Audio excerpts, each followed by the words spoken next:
Welcome to Studio 5. We got a great show for you this week. Hip-hop artist KB confronts daddy issues in his new album and matters of race and racism in his book, Dangerous Jesus. And then we've got a new film based on the true story of baseball legend Ricky Hill.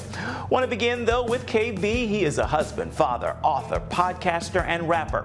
His new album is called His Glory Alone 2.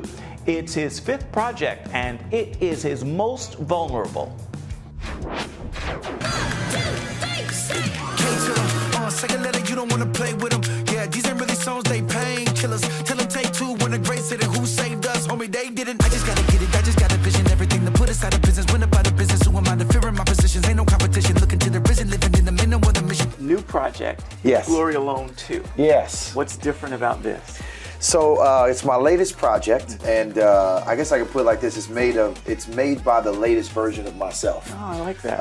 And I think that the latest version of myself is a more mature, more vulnerable, a more healed, more focused, but also I think more aware of the complexities and the messiness of this world. Things were a lot clearer to me when I started my career. You know, like 10 years ago, over 10 years ago, you just thought the world was black and white, you know what I'm saying? Good and bad. But as I've gotten old and I have children and I am meeting all different kinds of people, and life itself is more and more difficult. You're losing people you love, friendships, and people die around you. You're finding that those simple answers aren't enough. You need to go deeper in your relationship with God, deeper into the scripture, lean into the wisdom of the Spirit. So that has created a more complex, more nuanced, but I think more helpful approach to music that's very much present in the new album.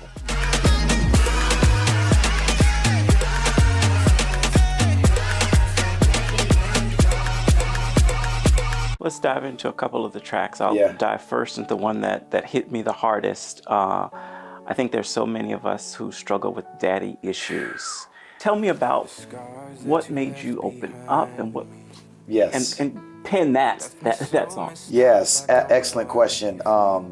I, throughout my 20s, felt like I was immune to my daddy wounds. Being a young person in Jesus, I thought I was in a lot more control. And as I got older, I found that I can't control anything. This is why the Bible says, do not take a lot of confidence in tomorrow. Because tomorrow's not even promised to you. You can't control your children, your wife, your friends, your pastor, your community. You are here trusting Jesus. I thought that I was in control until the complexities of my experience showed me that I was still bleeding in a lot of ways. And I found that what was driving a lot of what I was doing was the approval of my father that was not there. And it made this powerful opportunity for me, created this powerful opportunity for me to hear the words of my Father in heaven as he spoke to his son at his baptism and said, "This is my son in whom I am well pleased." Not because of what he has done. He hasn't done anything yet. Jesus was just at his baptism. This is favor, pleasure in his son because of who he is. How does that inform fatherhood? You've got 3 kids, correct? How does that inform fatherhood? I'm getting to introduce to them what God is like by how I discipline, how I love, how I'm patient, how I forgive, how I show mercy. And in my trying to shape their little, toddler and young babies' souls, I find myself healing at the same time because I'm getting to be the father that I never had. Another single from the project, Miracles? Yes. I've been trying, I've been asking why would God allow this? If we were never lost, then we would never know what found us. I put no wish in no fountains. I just remember the mountains, moving when we were surrounded. How many times he found us? You can be so fixated waiting for him to move that one way you need him to move. I need you to move right here that you forget that he is already moving all around you. And there was a song, Brandon Lake was a part of that song, a few other brothers, about counting these miracles that God is doing around you. And our posture has been, it'd be a shame if we take that thing and make it a hip hop crossover worship. Yeah, I like it. So we can do that over here as well. And that's what we did. And I got to get the big homie Lecrae on there. I think he and our relationship in a lot of ways is a great story of redemption and restoration, genuine friendship, having each other's back, and that in and of itself is miraculous. How are you feeling about album number 5? A question. Man, probably about a month ago, if you asked me that question, I'd be like, man, this might be it, right? This is too much. I think in the end you did say something like, am I retiring? Am I quit? Yeah, I'm like, you did. I was recording that. That was like one of the last songs I recorded. I was like, I don't know. But by God's grace, I'm actually feeling very hopeful. I've spent this is the first tour I've done this year, and I spent a significant amount of time just spiritually healing, and spiritually, mentally, and physically healing.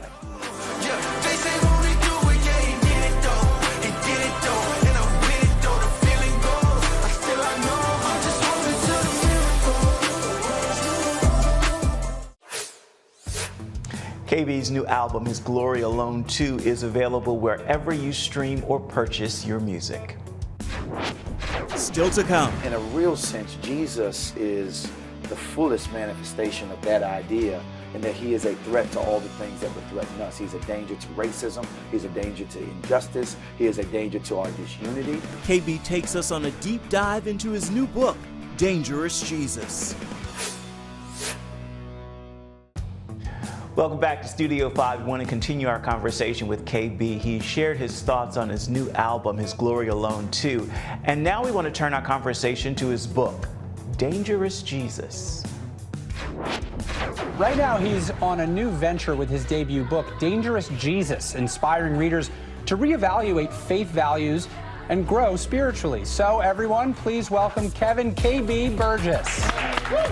What an incredible book. As I was reading, just some of the things I was hearing, I'm like, what? What? So is Jesus dangerous? Yes. In one sense, Jesus is dangerous in that how you think about, for example, an athlete on the field or in the ring or on a court, how when you are really good at something, we use language that describes you in the context of what you mean for the opposing team. So we'll say, man, he's a killer, or they are a threat, or they are dangerous. We use all those words because that's what you feel. And in a real sense, Jesus is the fullest manifestation of that idea, in that he is a threat to all the things that would threaten us. He's a danger to racism. He's a danger to injustice. He is a danger to our disunity. He is a danger to our division. He's also a danger to our unforgiveness. He's a danger to our shame, our guilt, our brokenness. Jesus puts in danger the things that would put us in danger. And Jesus has been doing that for a long time. Dangerous also means other things. And I think about the words of Frederick Douglass, who said that there is a Christianity of Christ that he loves, that he finds pure, peaceable, and awesome.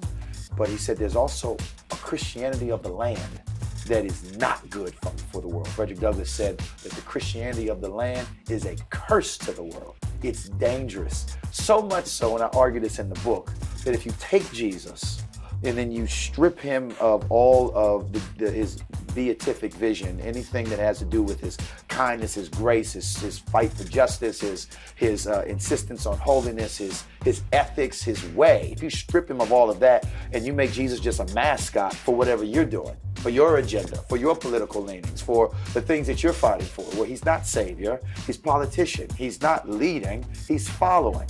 If you do that to Jesus and you believe in that Jesus, that character of Jesus, it makes you worse. It makes people worse, as opposed to just living and not caring about any of this at all. Christianity of the land is bad for us.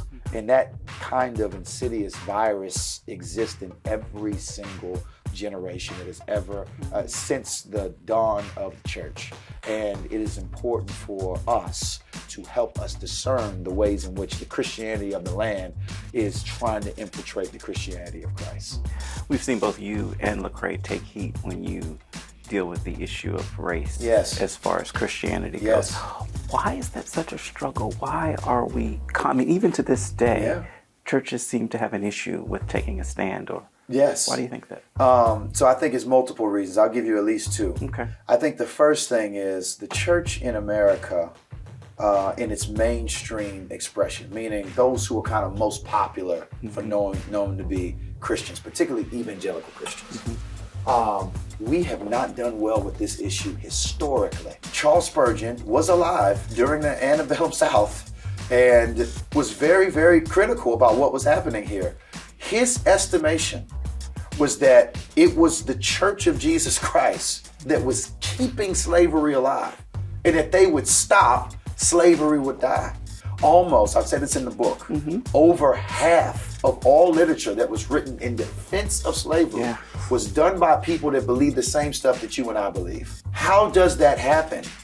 The people of the past are not some just people of their time. No, they have the same hearts that we have. Okay? How did our heroes do this kind of stuff? If you can't answer that question, then you don't have a lot to offer to this conversation. We are all partial people that need the Spirit of God to sanctify, align, correct, dry us off from the culture that we're in. And if we're not willing to do the work, okay, if we're not willing to give ourselves to what it means to be corrected, repentant, and change ways, and also to restore, which may mean that you need to go back and make right things that you've done wrong.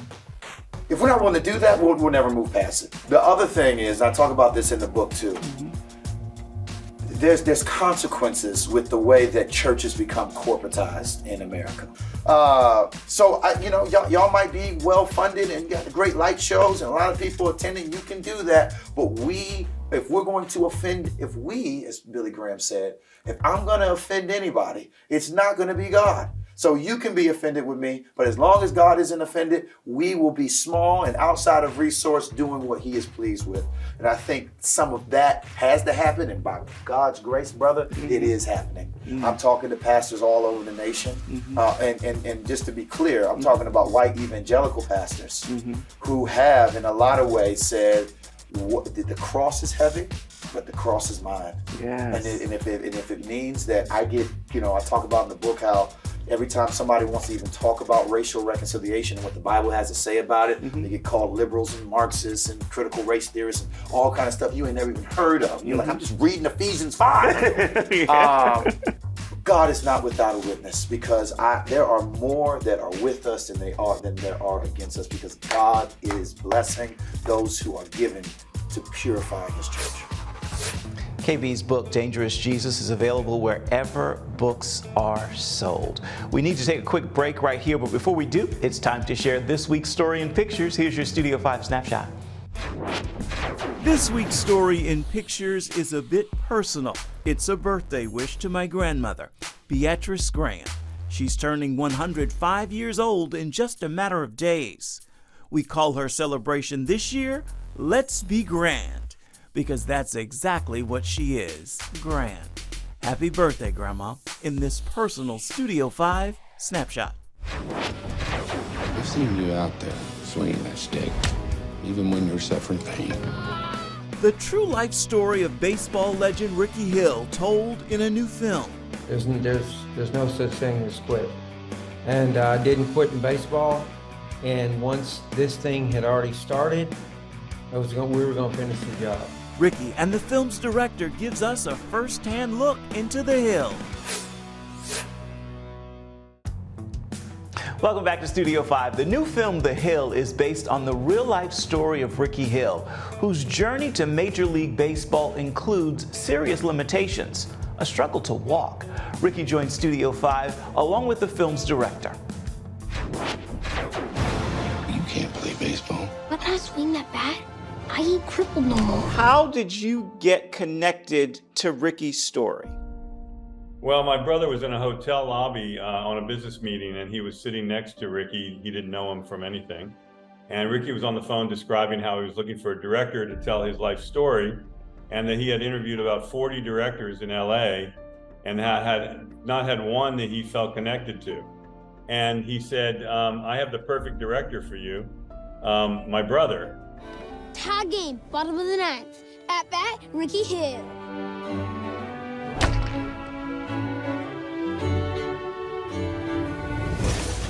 Oh my gosh! What did you do? Let's go!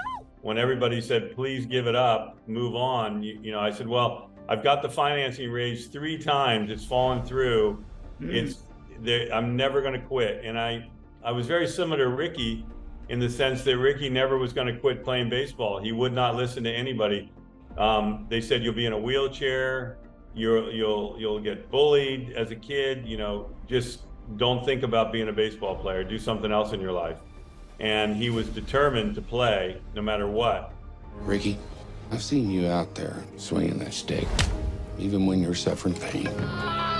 But you can't play baseball.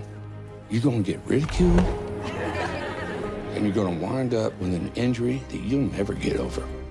Cut his cast off his broken leg, you know, went through all these different tragedies, and then ended up trying out for the major leagues. And the end of the movie, he did a miracle that I can't tell you about now, but it's astounding what he actually achieved. But all I want to do is play. When I swing that bat, I ain't crippled no more.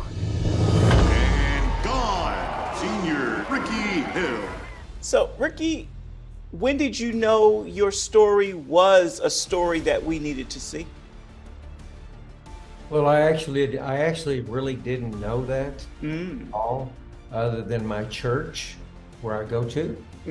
And my brother wrote a story for our family only. Wow. And for our family to read. And a man at our church got the story, read it, and he immediately took off to Hollywood with it. Son, you might be better, but you are not healed. Your bones are rapidly depleting. It'll be a miracle if you ever walk again. It was just, then I knew, I felt really good about everything about it. What my brother wrote was just beautiful, and everything else was just beautiful and about the whole story. People see this story and see you. What was it that made you keep pushing? Why did you not just sit down and give up? There's no such thing as quit. I have a great relationship with heaven and my godly morals, and also let me know, you do not stop. You seen this? Major league trials. You're gonna paralyze him. I don't need you filling him full of false hope. He's my son. You know, because your dad was a preacher, and here you are standing up to your preaching dad. And in fact, your entire family is standing up to your preaching dad and giving him godly principles about why he can't say no. What was that fight like? I mean, fighting a godly man with godly principles yourself? Yeah, well, yeah, exactly. It was a pretty tough little road. But one thing about it was he always joyfully came in and gave me some great advice, always was spiritually fed and feeding me all the time. And I knew the direction because this guy gave it to me. Ricky, baseball had to end eventually. Time to figure out what you're gonna do with the rest of your life. They said he will never walk, and he ran. How many miracles do you need? Now, do we see you in the film? Unfortunately, you do. I love it. Ricky, what's it like? What was it like on the set watching someone relive and replay your story? Ups and downs. I had great moments, and I had a lot of moments I had to walk away. Wow. Because it was an emotional ride for Ricky. Because they acted so well. Everything was done so well that it was like I was living it all over again. You're planning to join the elite. I'm one of the best hitters you're ever going to see. A bad leg could cost a team wins and money. What do you think your dad would say about this? He'd have the biggest smile on his face and saying that this is glory. This is absolutely glory. And he would say about if he saw it that I didn't know that I actually developed and did all these things. but he did so much. Sure. Number one was souls. All your hopes, I cannot do this alone. dreams, It's your time, Ricky! determination, and sacrifices have come down to this.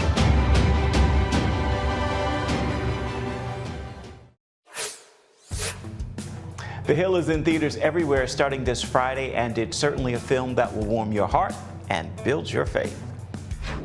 Up next. Hold on to these two realities. Life is hard, but God is with you through the whole thing. Christian artist KB has a special word to encourage us all. Welcome back to Studio 5. Music helps us to bring you this show every single week, and this week it is Lauren Daigle and Hold On To Me. Take a listen, you'll hear why this is what's playing in my ear this week.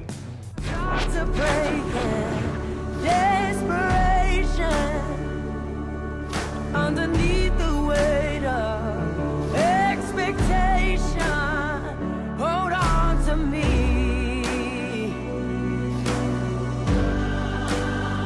Hold on to me. We've got just a few moments left in our show this week. We want to give that to Christian hip-hop artist KB. If you could go back and give advice to that young KB in light of all that you've endured today, what would you tell that little boy? I would say, you're making me cry.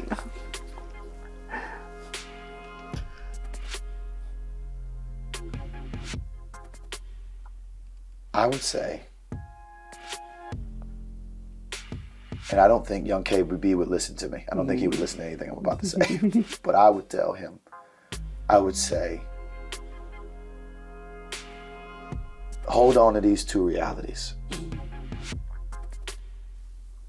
Life is hard, but God is with you through the whole thing. Do not be surprised when you find it hard. And be encouraged that God is going to get you through. He always has, and he always will. That's a great final word for this edition of Studio 5 and this week's look at uplifting entertainment. Until next time, make time to uplift someone around you, and then please come on back. See where Studio 5 takes you next week. Happy birthday, Grandma.